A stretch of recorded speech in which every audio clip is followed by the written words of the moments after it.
Hello everyone, Yolo Wagner here. Happy New Year's, and without further ado, let's get straight into what the snail's cooking this year. What's in plan for War Thunder Mobile 2026?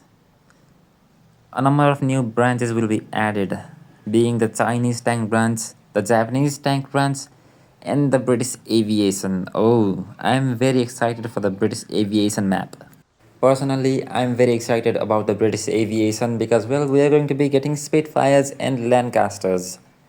Yeah, that's going to be very interesting to see how they're gonna play. And next up are clans. Oh, yeah, another thing that I am very excited about clans. Me, right now, I am in the hated clan. So once the owner creates the clan in game, I'll be joining the hated clan. And this will also play a crucial part in growing the game's community and maybe even reducing toxicity. So, yeah, there's that. Now, moving on to mechanics. Of course, new mechanics will appear in the game. We all know that. We don't want to reveal all of our plans in advance. Of course, you don't want to reveal everything. You never do. So there will be alternative controls for turretless tanks and similarly difficult to orient vehicles. So they're going to be implementing hull auto turn for turretless TDs and vehicles similar to that. So they're basically reintroducing the SDRV 103's chassis movement into the game, okay? And there may even be an option to block disliked maps. I'm immediately blocking Vietnam, no questions asked. So there are going to be a couple of major events throughout this year in the game, including the Lunar New Year, 1st of April, of course the 1st of April, it's the classic War Thunder, WTM Happy Birthday, Halloween, Black Friday and Winter Battles. I'm guessing that we are going to get a couple of new tanks in WTM Happy Birthday and Lunar New Year, and also in the Halloween events as well. So marathons. Similar to War Thunder, we plan to launch large-scale marathons to obtain blueprints for interesting vehicles. So we are basically going to be grinding for blueprints for vehicles. I have a feeling that Gayjin is going to use this to make it so that we can progress through the event grinds using golden eagles. Doesn't seem pay to win at all. But yeah, we will be able to get vehicles through grinding events in the future. So subscriptions. Now premium accounts will be available as subscriptions. So there'll probably be monthly subscriptions or maybe even yearly subscriptions. So I don't really know about that all that much because I am a free to play player. Now what interests me a lot is offline battles.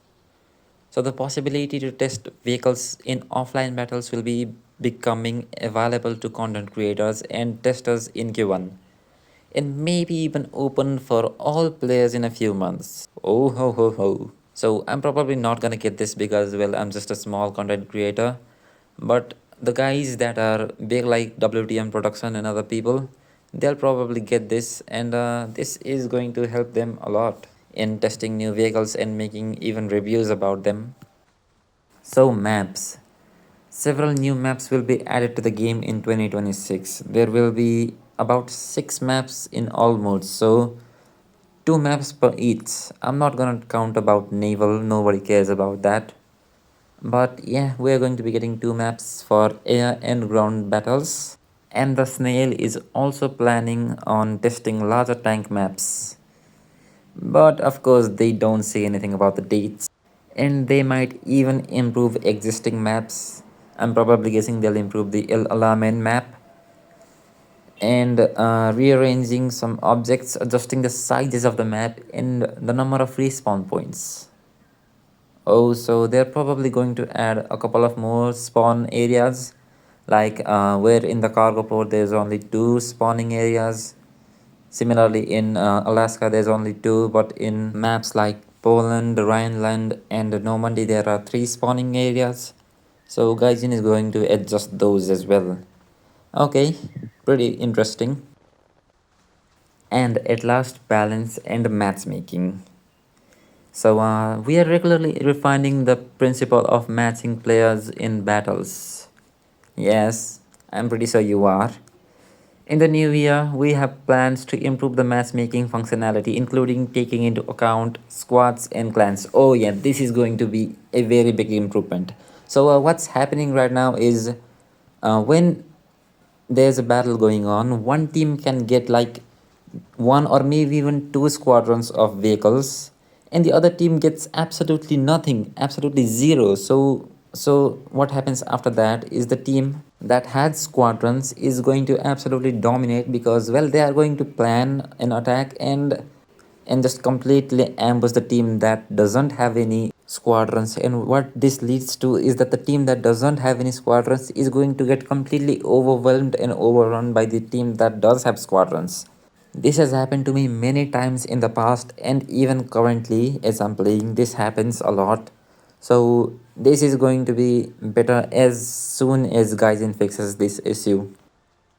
So this is the end of all the information that the snail has given us. So if you had been listening throughout my app session all this time, make sure to hit that like button and maybe possibly even subscribing.